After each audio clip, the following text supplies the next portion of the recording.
참 진리의 파수망대로 쓰임 받은 골로새의 70인 제자들이라는 제목으로 말씀 선포하겠습니다.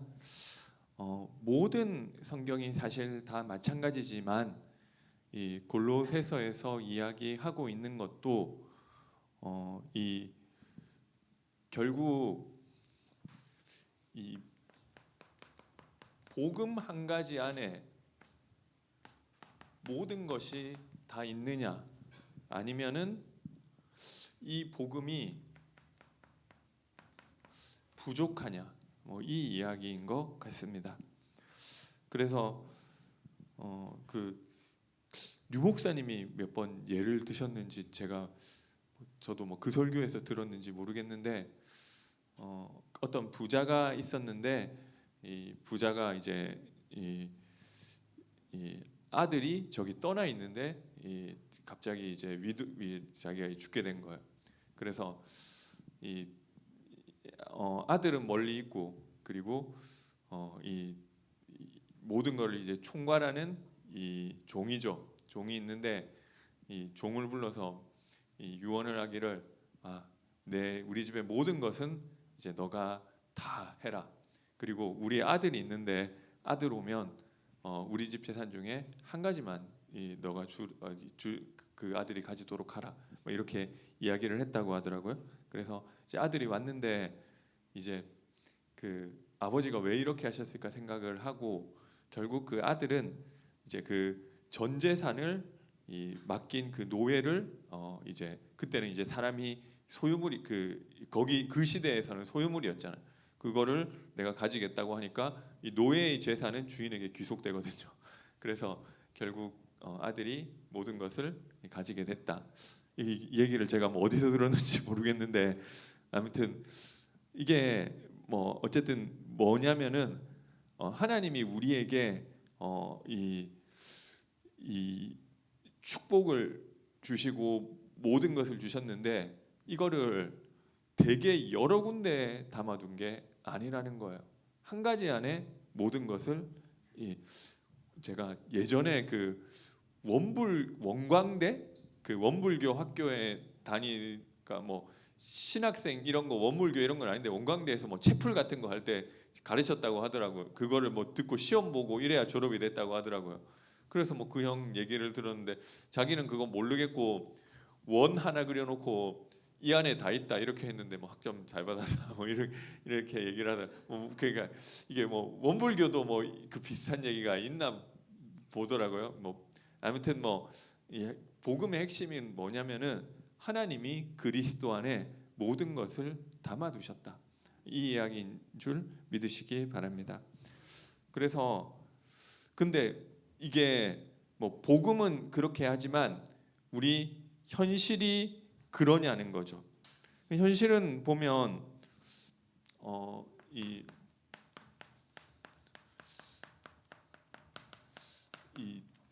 막상 그리스도 하나로 가지고는 해결이 안 되는 것 같은 게 많이 있다는 거죠. 아니 그래도 우리가 사는데 뭔가 그래도 이런 것들이 있어야지. 그래서 사실 이게 속이는 것이라고 이야기하고 있죠. 2장 8절에 보니까 철학과 헛된 속임수로 누가 너희를 사로잡을까 주의하라. 이게 그래서 결국 철학이라는 것을 정의하기를 헛된 것이라고 이야기를 하고 있는 거예요. 그래서 결국 이 철학이라는 것은 인간이 무엇이고 어떻게 해야 행복해질 수 있는 것이고 이런 부분에 대해서 생각하는 것인데, 계속 제가 본 철학을 우리가 학교에서 그냥 배우잖아요. 철학 전공 안 하더라도 윤리 시간에 윤리 철학 같은 것들 배우면서 보면 계속 발전해 나가요. 철학이라는 것도 이게 돈이 있으면 사람이 행복하구나 이렇게 알았는데, 이게 또 꼭 그렇지 않으니까 그러면 어떻게 해야지 행복해질까? 최대 다수의 최대 행복 이런 그런 얘기가 나왔는데, 보니까 꼭 그게 맞는 것도 아니고 공리주의적 입장이죠. 뭐 여러 가지가 발전해 나가는데 그래서 철학 발전해서 행복하냐 얘기를 하면은 그렇지가 않다는 거예요. 그러니까 그리고 뭔가 발전은 하고 학문적으로는 올라가는 것 같은데 그래서 결론은 계속 안 나는 거죠. 그래서 인간은 하나님과 함께 할 때만 이 참된 만족이 있게 만드는 거예요. 그래서 이 철학으로 답을 얻을 수 없고 2장 9절에 보니까 그 안에 그리스도 안에서 신성의 모든 충만이 육체로 거하시고 너희도 그 안에서 충만하여 지는 것이다. 그리스도 안에서 충만한 것인데 이거를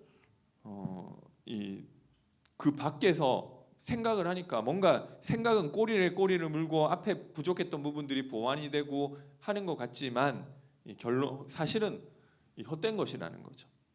그리스도 안에서 충만하면 사실 그렇게까지 뭐 많이 생각할 것이 없는 거죠. 그리고 뭐 여기도 마찬가지지만 뭐 할례를 받아야 된다는 거예요. 그래서 뭐 이게 뭐 할례라는 것은 크게 말하면은 이제 율법이죠. 우리가 너가 예수 믿어서 구원은 받았지만 이제 진짜 하나님의 백성답게 살려고 하면은 할례도 받고 유대인이 하나님이 유대인에게 영원한 규례로 주신 그 말씀들과 이런 것들을 지켜야 되는 거야. 그래야지 하나님이 더 기뻐하시는 거야. 뭐 이렇게 사람을 이제 어떻게 보면 힘들게 한다는 거죠. 근데 이게 유대인들끼리 예수를 믿을 때는 이게 당연히 여기 뭐 초대교회 사도들이나 초대교회 성도들도 당연히 율법을 다 지켜왔죠. 왜냐하면 어렸을 때부터 그렇게 살았고 했으니까. 근데 이게 이방인에게 복음이 들어가면서 이런 것들이 좀 이상해진 이거 해야 돼? 안 해야 돼? 유대주의자들은 야 너가 예수 믿고 구원받았으니까 유대인처럼 행해야 돼. 하나님의 말씀 구약의 말씀을 지켜야 돼라고 이야기했지만 그게 그렇다고 만약에 그렇다고 한다면은 그것은 행위로 구원을 받는다는 그 얘기잖아요. 행위로 구원까지 아니더라도 구원은 예수 이름으로 받지만 하나님 앞에 더 의로워지기 위해 하려고 하면은 이 할례를 포함한 이 유대인의 율법과 이런 것들을 지켜야 돼. 그 의로워지는 게 조금이라도 사람의 행위로 어떤 나의 율법을 지키는 행위로 될 수 있느냐? 그리고 그게 하나님이 주신 구원의 내용이 맞느냐? 이 사도 바울이 그 부분에 대해서 이 예루살렘 총회에 올라가서 직접 이야기를 하죠. 그래서 그래 사람이 의로워지는 것은 그리스도를 믿음으로 말미암는 것이고 그리고 이런 것들을 이 유대인의 율법과 할례와 이런 것들을 가지고 이방인들을 괴롭게 하는 것이 합당하지 않다고 이 결론을 내리게 되는 거죠. 그래서 결국 할례가 됐건 뭐가 됐건 할례라는 것이 중요한 게 아니라 할례를 포함해서 나의 행위와 어떤 것들로 하나님 앞에 인정을 받으려고 하는 부분이죠. 그래서 이런 것들은 2장 14절에 보니까 결국 이 율법이라는 것은 율법은 내가 1000가지 중에 999가지를 한다 하든 사실은 하나님이 말씀하신 원래 의미대로 할 사람이 아무도 없어요. 그죠? 안식일을 거룩히 지키라고 했을 때 안식일을 거룩히 지키려면 그날 하루 일을 안 해야 된다는 거죠. 쉽지 않아요. 그러니까 안식일에 일 안 하면 굶어 죽을까봐 안식일은 가지 말라고 했는데 구하러 간 거죠. 그러니까 그게 안 된다는 거예요. 우리가 못 한다는 거를 보여주는 거잖아요. 그래서 또 안식일만 나오냐? 사실 아니죠. 이 구약에 보면 안식년이라고 나온다는 거죠. 안식년은 뭐냐면은 6년 일했으면 1년은 놀아. 불안해서 어떻게 노냐고요. 그리고 뭐 이 땅도 쉬어야 되니까 1년을 놀아. 그래서 안식년. 그러면 그 불안해서 못 하잖아요.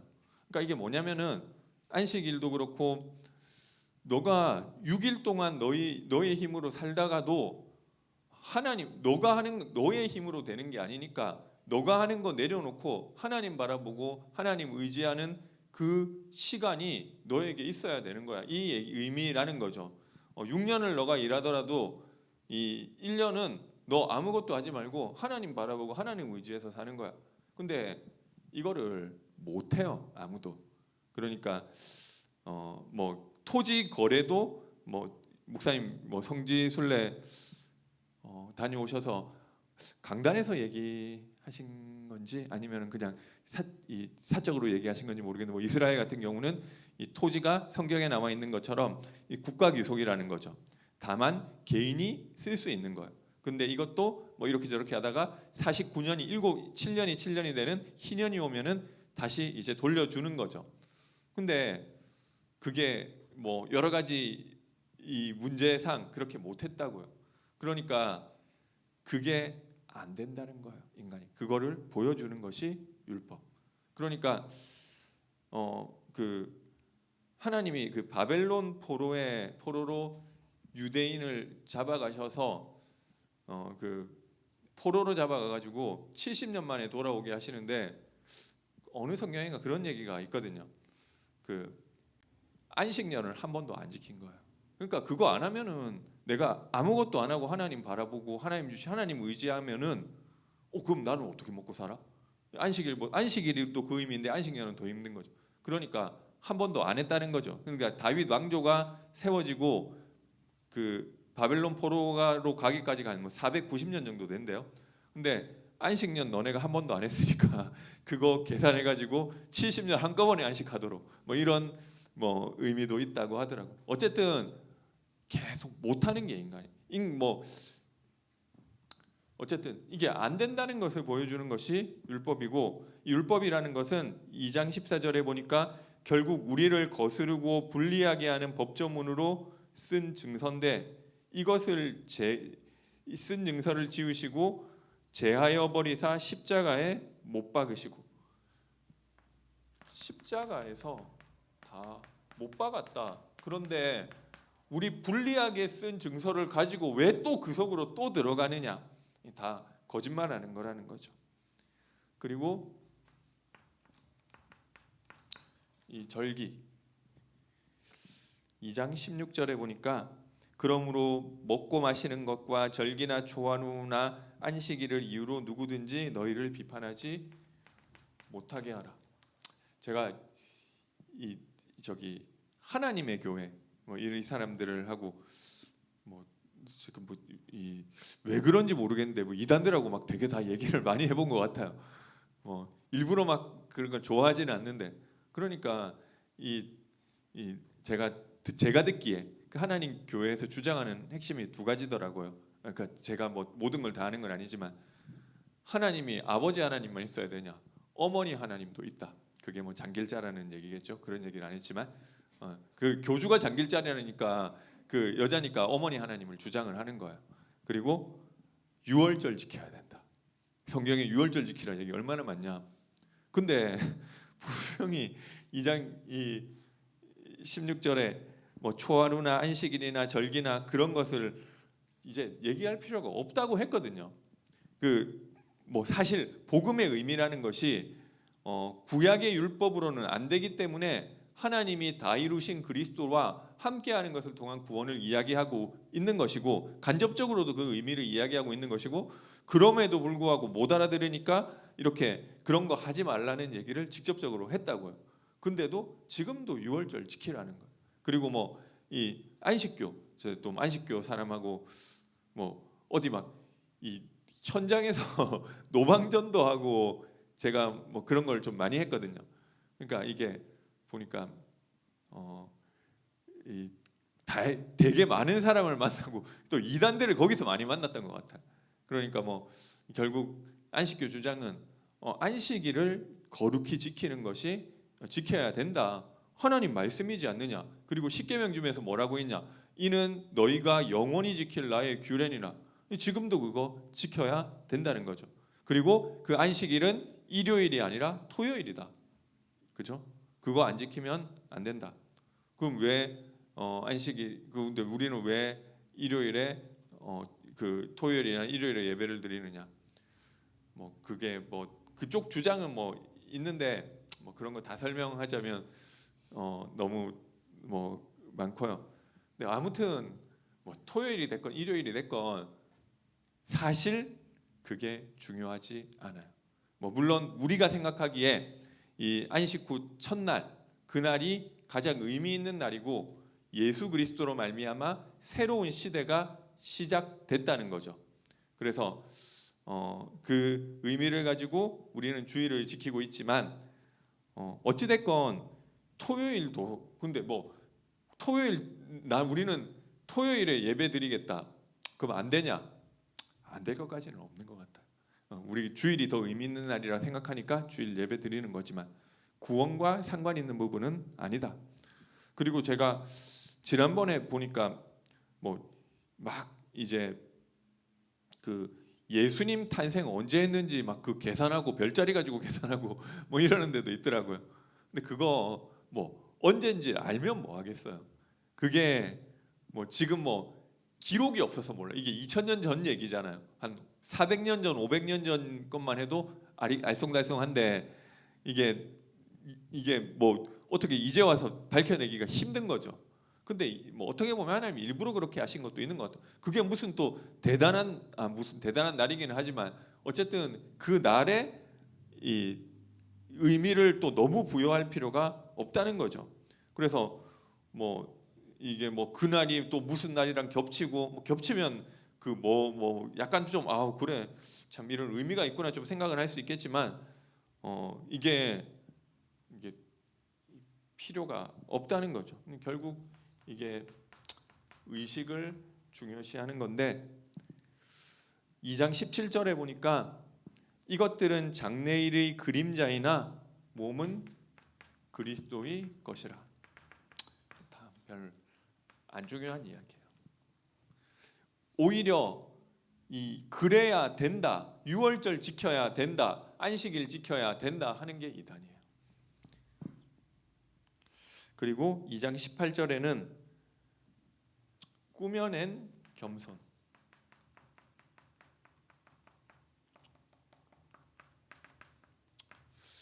에 대해서 이야기하고 있는데요. 뭐 일종의 경건주의 같은 것.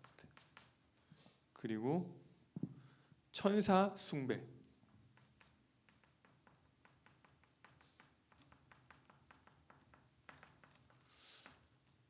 이게 말하자면 이 신비주의죠.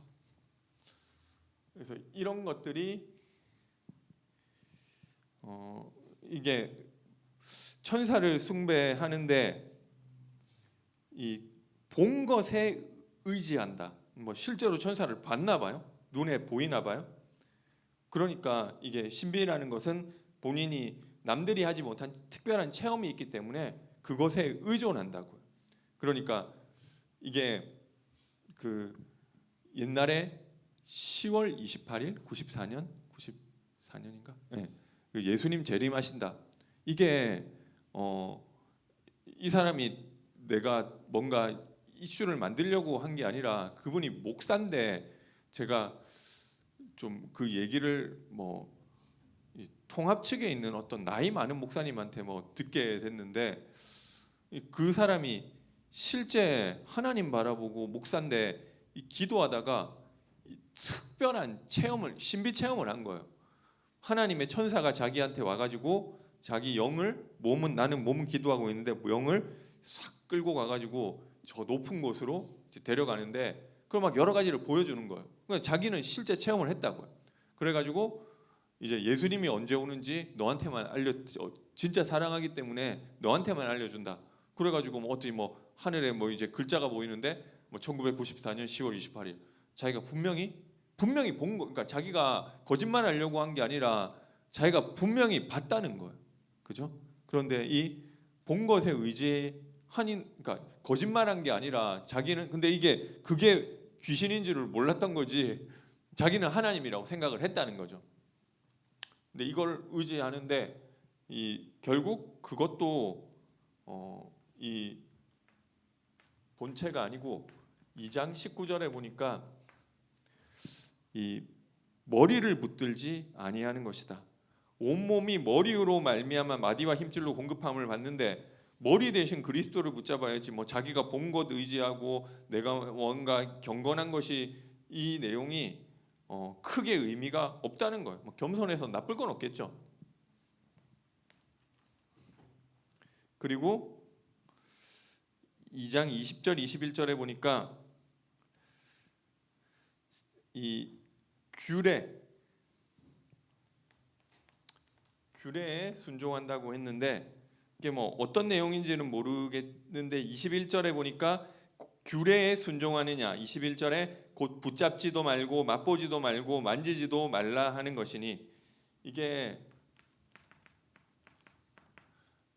좀 금욕적인 거를 이야기하는 것 같아요.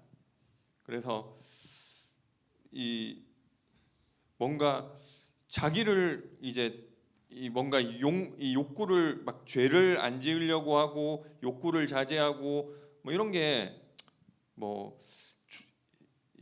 그렇게 하는 거죠. 근데 이걸 성경에서는 뭐라고 하느냐면 2장 22절에 보니까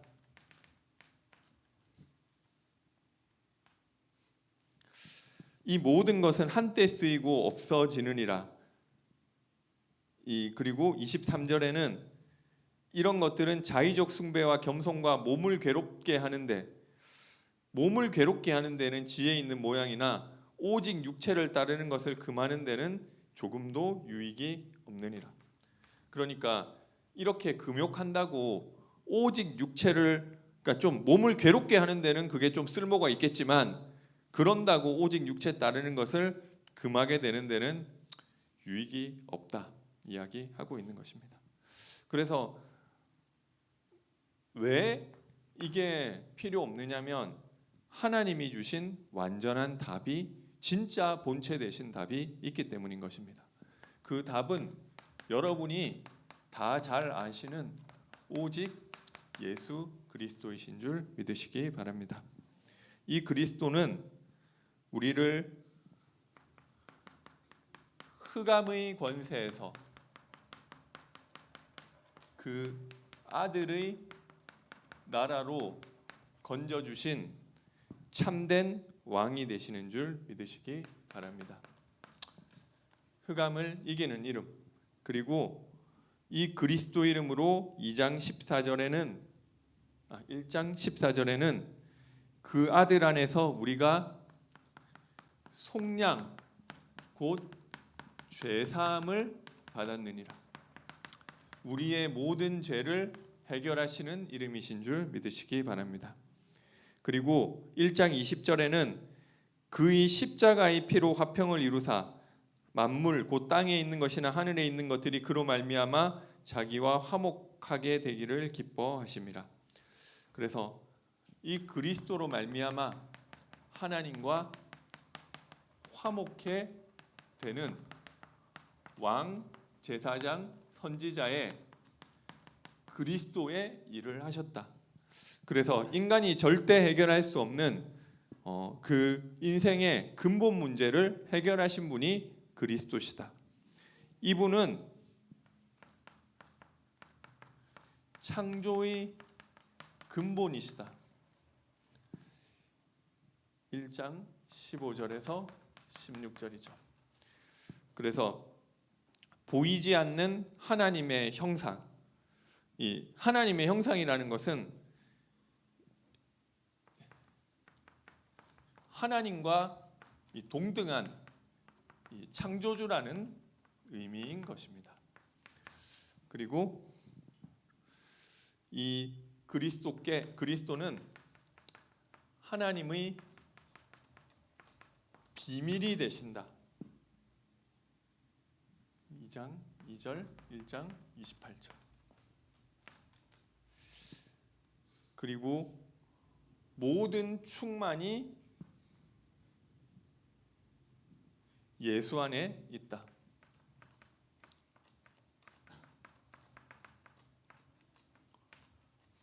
그리고 그 안에 지혜, 지식, 모든 보화가 있는 줄 믿으시기 바랍니다. 그래서 하나님은 이 그리스도를 통해서 우리 인생의 모든 문제를 다 해결하신 줄 믿으시기 바랍니다. 예수님께서 십자가에서 갈보리산 십자가에서 다 이루었다 하심으로 내 인생의 근본 문제와 모든 문제가 다 끝난 줄 믿으시기 바랍니다. 이게 사실이에요. 그런데 나에게 와 있는 내 현실에 있는 어려움과 문제는 내가 잘 안 되는 거, 시달리는 거 이런 거는 어떻게 된 것이냐? 이 나의 영적 문제와 나의 질병 이런 것들은 어떻게 된 것이냐? 예수님이 다 이루었다 하신 말씀보다 나의 문제가 더 크지 않은 거예요. 그래서 그것은 문제가 아니라 하나님의 좋은 계획이 있는 것인데, 하나님의 축복이 있는 것인데, 이것을 우리의 사실 저도 마찬가지지만 문제가 있으면 문제가 커 보이는 건 어쩔 수 없잖아요. 그러니까 이 시선을 하나님의 말씀으로 돌아가는 거예요. 내 생각이 잘못된 것이고 다 이루었다 하신 하나님의 말씀이 맞는 것인 줄 믿으시기 바랍니다. 그래서 그게 문제로 생각될 때마다 그렇죠. 그 사람이 당연히 그래요. 이상한 건 아니에요. 아니야. 다 끝난 게 맞아. 나에게 그리스도께서 다 끝내셨어. 고백하고 선포하게 되시기 바랍니다. 예수를 제가 오늘 어떤 예수님 영접하신 분하고 잠깐 통화를 했는데 그분이 그 얘기를 하더라고요. 이분이 뭐가 좀 귀신이 보이는 분이에요. 근데 자기가 예수를 영접했는데도 또 보이면 어떻게 하느냐 하더라고요. 제가 그것은 상관없고 상관없다고 말하기 전에 다시 한번 확인했어요. 예수님 어디 계시냐고 이런 거 확인하고 자기와 함께 하고 계시는 게 맞대요. 그러면은 그것은 상관없고 문제 아니다. 너가 예수님 일단 안 보이는 경우가 많다. 예수님 영접하면. 근데 제가 보니까 다 안 보이냐? 아닌 경우도 있더라고요. 근데 제가 보니까 교회 생활을 교육자 생활을 하고 성도님들을 만나보고 하니까 이게 예수를 믿고 나서도 이 자기 시달리던 예수 믿고나 영접하고 나서는 또 좋아졌다가 또 좀 상태 안 좋아지니까 옛날에 시달린 이 자기 귀에 이분은 뭐가 보이는 보이는 게 아니고 뭐가 개구리 소리처럼 자꾸 제잘되는 소리가 들린다는 거죠. 근데 제가 예전에 있었던 교회 권사님인데 그분이 건물 청소하시고 이랬는데 제가 거기 이제 매주 다락방하러 갔는데 그분이 예수가 그리스도라는 게 믿고 체험되어지고 거기 은혜를 받았는데도 불구하고 이게 계속되니까 자기 영적 상태를 가지고 몸부림을 치더라고요. 남들은 구원의 길 하라고 해도 안 하는데 하루에 몇 번이나 그걸 하시고 집중하시고, 근데 이 병은 빨리 병이라기보다는 그 상태는 빨리 안 없어지더라고요. 근데 제가 그거 보면서 참 이분은 이것 때문에 더 하나님 바라보고 어떻게 보면 남들 모르는 영적 세계를 더 누리시더라고요. 그래서 그러니까 이 남이 봐서는 그래요. 저도 제 문제면 또 좀 다를 수 있겠죠. 이게 꼭 저주 아니고 실패 아니구나. 그런데 이게 그분만 그런 게 아니라 지금은 모르겠어요. 제가 보니까 이게 막 10몇 년, 20몇 년 동안 예수 믿는데도 안 되다가 제가 또 누구한테 얘기 들어보니까 그분 맨날 그러다가 이제 안 그런다 이런 얘기도 있더라고요. 그러니까 근데 그분은 예수 믿고 나서도 20몇 년 동안 자기도 이상하고 남들 보기도 이상하고 그런 부분이 있었다는 거죠. 근데 어쨌든 그것 때문에 하나님 바라볼 수 있는 거기 때문에 꼭 문제되는 것도 아닌 것 같아요. 그래서 그리스도가 다 끝내셨다. 그 안에 다 있다. 내가 이것을 계속 확인하고 그 속으로 들어가시면 되는 것입니다. 말은 쉽다니까요. 아, 그리스도 다 끝냈어. 뭐 그리스도 안에 다 있어. 말은 쉬운데 그 깊이 속으로 계속 들어가는데 그것을 나에게 있는 그 상황과 문제를 통해서 하나님 들어가게 하신 줄 믿으시기 바랍니다. 그러면 이 그리스도 안에 있는 인생은 어떤 인생을 사느냐? 그래서 이게 사실 성경에는 이렇게 해야 된다 뭐 이런 이야기, 그리스도가 다라는 게 성경의 제일 큰 이야기지만 그 안에서 또 이렇게 하고 저렇게 하고 이런 이야기들이 조금 나온다는 거죠. 그런데 이거를 제가 옛날에는 어떻게 생각했느냐면 내가 예수 믿었으니까 내가 이거를 해야지 하나님 앞에 더 하나님이 나를 더 좋게 보시고 뭔가 나를 더 축복하시고 내가 하나님께 더 쓰임 받을 수 있고 내가 이걸 안 하면 안 돼. 좀 이런 식으로 성경 읽으면서 제가 그런 식으로 좀 붙잡았던 것 같아요. 근데 더 정확하게 이야기하면 그리스도가 다 끝냈기 때문에 그렇게 살는 것이 마땅하지 않느냐 그 이야기를 하는 거예요. 그래서 이 3장 1절에서 5절에 보니까 그리스도께서 다 끝내셨기 때문에 그러므로라고 시작하죠. 1절에 너희가 그리스도와 함께 다시 살리심을 받았으면 위의 것을 찾으라. 3장 2절에는 위의 것을 생각하고 땅의 것을 생각하지 말라. 이는 너희가 죽었고 너희 생명이 그리스도와 함께 하나님 안에 감추어졌습니다.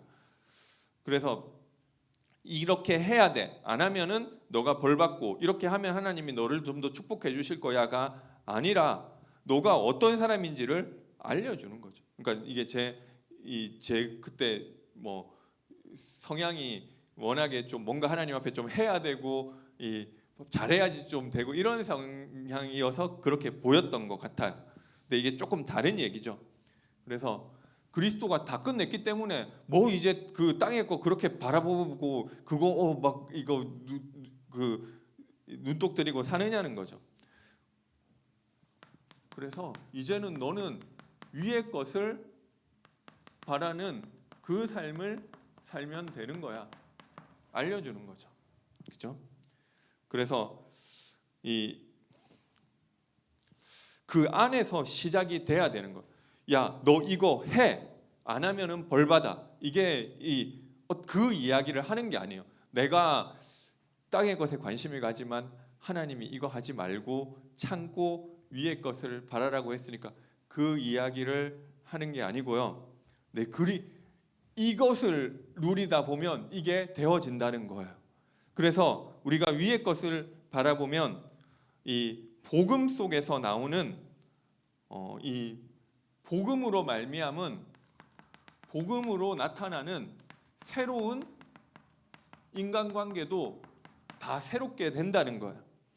그래서 3장 12절부터 4장 1절까지 나오는 거죠. 그래서 이거를 너네가 3장 12절에 너희는 하나님이 택하사 거룩하고 사랑받은 자기 때문에 그렇게 긍휼과 자비와 겸손과 온유와 오래 참음을 옷 입는 게 맞잖아. 이 얘기잖아요. 그러니까 너는 이 긍휼을 베풀어야 돼, 자비를 해야 돼, 겸손해야 돼. 이 내가 하려는 게 아니라 너는 이 하나님이 택하사 거룩하고 사랑받은 자기 때문에 그게 나와지는 거야. 이렇게 이야기를 하는 거죠. 그리고 이 3장 13절에는 서로 용납하여 피차 용서하되. 왜? 그렇게 안 하면은 하나님이 나를 축복 안 하고 벌 주고 그 얘기가 아니잖아요.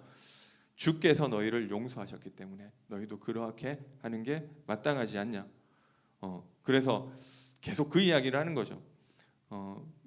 아까 읽었던 것처럼 무엇을 하든지 말에나 이내나 다 주 예수의 이름으로 하고 그를 힘입어 하나님 아버지께 감사하라. 이게 나에게 있기 때문에 그게 나와지는 사람이 나라는 거예요. 아내는 남편에게 복종하고 남편은 아내를 사랑하고 괴롭게 하지 말고 자녀는 부모에게 순종하고 아비는 자녀를 노엽게 하지 말고 종은 육신의 상전에게 순종하고 뭐 이 무슨 일을 하든지 마음을 다하여 죽게 하듯 하고 사람에게 하지 말고 상전들은 의와 공평을 종들에게 베풀고 이게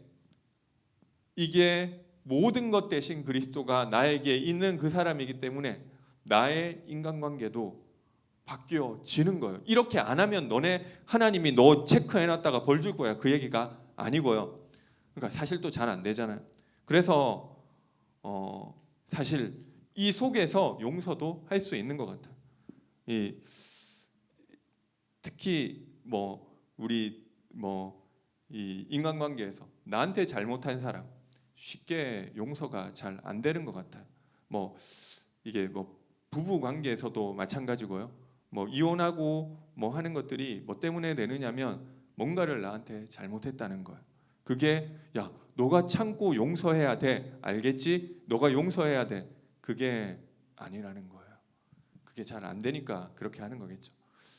그리스도께서 너를 용서하셨고 너는 그리스도 안에 있는 사람이기 때문에 그게 되는 게 맞지 않냐 이 얘기지. 너 그거를 해야 돼 해가지고 할 것 같았으면 내가 벌써 다 했지. 그게 아니라는 거. 복음 안에서 인간관계도 다 새롭게 나오는 거예요. 이거 남들 그래서 결국 성경에서 저는 이거를 옛날에 성경 저 혼자 막 읽었다니까요. 그러면서 어떻게 읽어? 하나님 이렇게 하라고 했으니까 내가 이렇게 해야지 하는데 잘 안 되네. 막 눈물 흘리고 회개하고 하나님 나는 왜 이렇게 사랑을 못 할까요? 이렇게 했는데 악하고 그런 건 아니겠지만 이 성경에서 진짜 이야기하는 것은 무엇을 하든지 말에나 이래나 다 주 예수 그리스도의 이름으로 하고 그를 힘입어 하나님 아버지께 그 이야기라는 거죠. 그래서 안 되면은 이 속으로 들어가세요. 그 사실이 나에게 힘이 될 만큼. 그래서 그 안에서 나의 인간관계도 새롭게 나와지는 거죠. 안 그러면 다 율법 얘기예요. 이 남편을 사랑하고 아내를 사랑하고 부모님을 공경하고 그 누가 모르냐고요. 그죠? 근데 이게 그 안에서 그리스도 안에서 말에나 이래나 그리스도 안에서 나와지는 거라는 그 이야기를 하고 있는 거고요. 이 복음 속에서 우리는 결국 이 전도자의 삶으로 가게 되는 것입니다.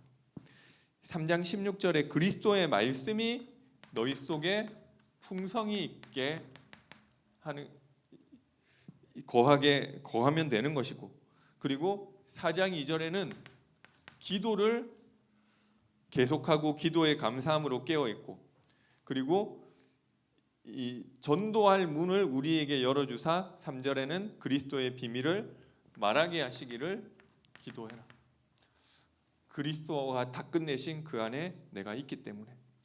그러면 그 사람의 이 그리스도 안에 있는 그 인생은 결국 열매 맺는 인생으로 가는데, 그 열매 맺는 인생이 어떤 인생이냐면 이 제자 인생이잖아요. 4장 7절부터 18절까지 이 제자들 명단이 쭉 나와 있죠. 두기고가 내 사정을 알게 하고 신실하고 사랑받는 형제 오네시모, 나와 함께 갇힌 아리스타고와 바나바의 생질 마가와 유수도라 하는 예수, 그 그리스도 예수의 종인 에바브라, 이 데마, 사랑받는 의사 누가, 이 룸바와 그 여자의 집에 있는 교회 아키포, 여러 가지 제자들의 명단이 나오는 거죠. 그러면 되는 거예요. 내가 결국 이 그리스도 안에 있는 인생은 제자로 응답받게 돼 있어요. 무슨 제자냐? 교회 제자로, 그리고 강단 제자로, 그리고 주의 종의 제자로. 조금 내 마음대로 사는 인생이 아니라 제자 인생이 되는 거예요. 그리고 사실 보면 이 교회도 조금 여러분 보시면 알겠지만 조금 어설픈, 이거 뭐 행정이 뭐 이래 어설픈 것도 있고 부족한 것도 있고. 주로 이제 이 주의 종이라는 것은 담임 목사님이죠. 사실 이 교회 이 뭐 주의 종이라고 할 만한 사람은 담임 목사님밖에 없어요. 이 나머지는 방향을 잡고 가시는 분은 담임 목사님 한 분밖에 없고, 나머지는 그 방향으로 뭐 저도 그렇고 뭐 이 전사님도 그렇고 다 따라가는 거죠. 근데 또 조금 이게 주의 종이라고 완전하지 않을 수도 있는 거죠. 그러나 이 결국 우리는 제자 인생으로 이 그것을 이 위해서 기도하고 따라가는 그 인생을 사는 것입니다. 그래서 예수님께서도 자기를 낮춰 종의 모양으로 죽기까지 순종하셨듯이 그게 나와지는 거죠. 사실은 좀 그게 멋있는 것 같아요. 이 다윗은 사울이 또 뭐 잘못됐다고 뭐 비난하지 않았다는 거죠. 오히려 감싸주고 그게 제자라는 거죠. 그래서 좀 그렇게 응답 받아가시기 바랍니다. 결국 우리 인생이 마지막이 어떻게 되느냐면 마지막이 아니라 예수님이 가셨던 것을 따라가는 거잖아요. 예수님이 본인이 생각하시기에 불합리한 상황 가운데 있다 할지라도 순종하셨던 것처럼 나를 주장하는 것이 아니라 이 종으로 살아가는 것. 예수님의 제자들도 너 종으로 살아. 나는 아니 근데 하나님은 나를 하나님의 아들로 대우해 주시겠다고 하는데 스스로 이 종처럼 살았던 거죠. 그래서 이게 제자 인생인 것 같아요.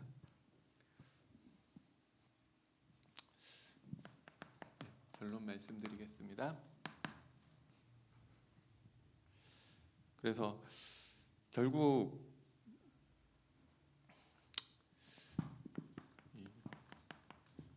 그리스도 안에서 모든 답을 얻게 되시기 바랍니다. 결국 그 이야기예요.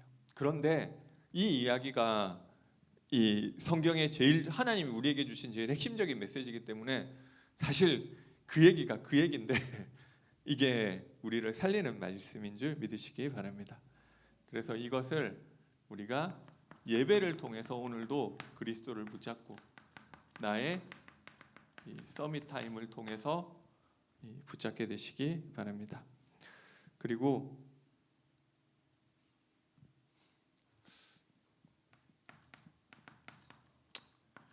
전도자의 삶에 도전하시기 바랍니다. 제가 보니까 참 우리 청년부 대학부 카톡방에 제가 들어가 있는데 청년 대학생 중에 아침마다 삼원을 올리는 학생들이 뭐 청년은 이제 또 집사님인데 일단은 뭐 제가 내용을 다 읽어보지는 않지만 참 그 속에 있는 것 자체가 은혜인 것 같아요. 그래서 전도자는 전도를 많이 하는 사람이 아니라 이 전도자의 삶 속에 있는 그 사람. 결국 말씀 흐름 속에서 내가 지금 되고 안 되고가 아니라 그 속에 지속되는 사람 나중에 응답의 자리에 있다니까. 이게 뭔가 내가 이거를 한번 했더니 뭔가 이게 이번에 더 잘 되고 이번에 회사에서 좀 승진을 하고 그게 아니라 그 사람은 요셉은 어려운 가운데 있고 문제가 있는데 이 속에 있다 보니까 결국 하나님이 응답의 자리로 가는 거잖아요. 뭐가 이걸 했더니 노예에 있던 게 좀 풀려가지고 노예에서 해방받고 더 어려워질 수도 있어요. 그러나 하나님이 인도하시는 그 여정 가운데 내 삶이 들어가는 줄 믿으시기 바랍니다. 그래서 이번 한 주간도 모든 것 대신 그리스도, 참 진리의 파수망대라고 했는데 그리스도가 모든 것이라는 그게 진리고 나머지가 다 진리. 사실 간단한 얘기를 제가 좀 길게 했는데요. 그 응답 누리게 되시기 바라겠습니다. 찬송가 268장 하나님께 찬양드리겠습니다.